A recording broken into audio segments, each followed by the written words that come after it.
Hi everyone, this is Matthew Breuer. I'm an associate marriage and family therapist at the Tierney Psychotherapy Group, and today I will be talking about stigma and being hired on the job market while having a mental illness. Stay tuned. So what do you think? Would you hire somebody with a mental illness? What if it was ADD, bipolar, manic depression, being the same thing? What about schizophrenia? How about Down syndrome? To dive deeper into the topic today, I will actually be presenting on some of the research I did at Ripon College, my undergrad institute. Um, so let's get started. I have a PowerPoint here that I printed out and I will post online. And I titled the presentation The Effects of Mental Illness Stigma on Hireability, or the likeliness to get hired or ability to get hired. And the purpose of the research was to explore if having a mental illness plays a role in job applications, to create a replication of a previous study that a classmate of mine had done a couple of years back, and to increase my understanding and the understanding of other people regarding the relationship of discrimination between people. So previous research by Wang, Behrman, and Ebel in 2010 reported that people with impairments have always tended to be less represented in the workplace. An employer might see a disabled person as having positive qualities, but this did not equate to likeliness to hire. And at the same time, discrimination varies in relationship to the type of disability, where it is less socially acceptable to discriminate against somebody with blindness, for example, than it is more socially acceptable to discriminate against somebody for being obese or for having depression, because the latter are seen in some ways by some people as a moral failing or a character flaw, snap out of it or just exercise, or and that blindness is something that's not one's fault, and so people are more understanding and less stigmatizing. Some other research in 2010 by Corrigan found that individuals who openly identified with the mental illness, were kind of out about it, reduced their self-stigma, the internalized stigma, and enhanced their quality of life. At the same time, Sowell and Phillips in 2010 revealed that fear of negative social consequences discouraged people from revealing their problems.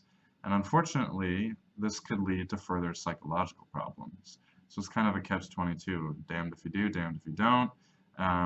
But the research showing that if you are in an environment that can support you being out about having a mental health condition, that can be better for your overall mental health.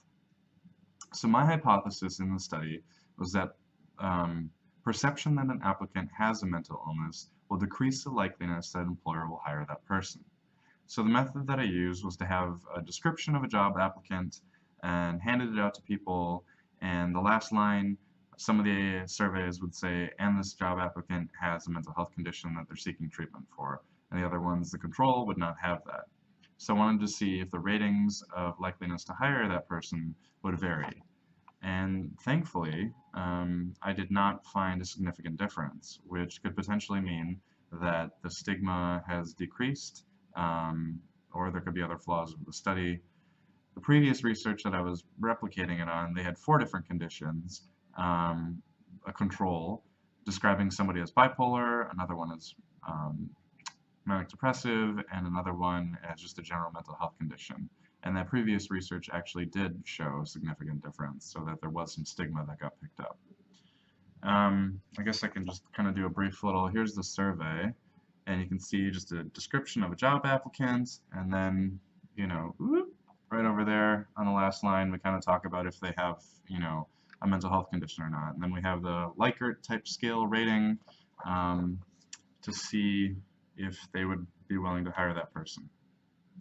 So I also have a little graph here, no significant difference with the, what is that called again, variation, standard deviation, the variability lines in there.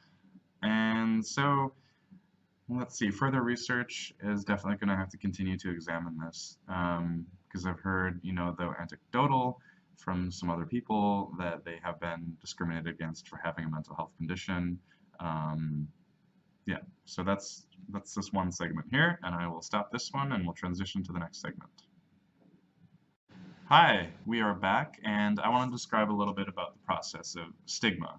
So, imagining in the external environment that somebody is saying, "Oh, hello, I'm Stigma, don't mind me, I'm just about to creep into your mind." And all these different things are things that can get internalized by the person. I'm worthless, I'm not good enough, I just need to snap out of it. And that's how the external stigma becomes internalized. And kind of says right down here, you can't just turn off depression. There's social forces at work that make it hard to recover even because people are hesitant to seek help. So I do encourage anyone struggling with a mood disorder or any other mental health condition to definitely take the risk to find the right people that can help you, and that it can be of benefit in the long term. It can be hard to begin with and very outside of your comfort zone, but help is available. So hang in there.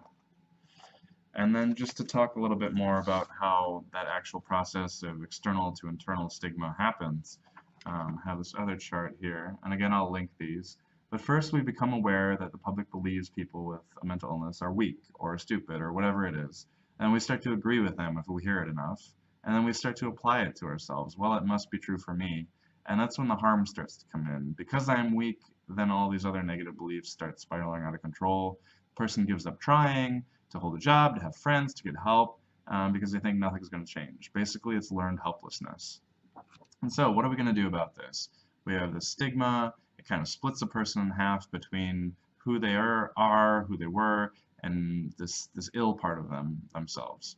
And so, this understanding stigma chart that I found suggests that through openness, dialogue, tolerance, and empathy, we're going to be able to help heal people and connect. And so they will be able to share understanding with others, with themselves, and ultimately find healing that way. And that will be a process that requires time and effort, and it'll start with personal change leading to social change. So if you can take the time to be open to somebody with a mental illness like depression and have a dialogue about it, what it's like for them, and not push against them to maybe even move from tolerance to acceptance and empathy and compassion, that is the bridge that will help heal the split that mentally ill people have had to deal with. So thank you for following along on that. So that concludes our discussion of stigma and being hired on the job market while having a mental health condition. Please feel free to chime in the comments if you have encountered any prejudice, stereotyping, discrimination in the workplace or otherwise, and feel free to subscribe. And I am also available in San Francisco for therapy in person or to anyone in California by online video. Thank you very much for your time, and I hope you have a wonderful day. Take care.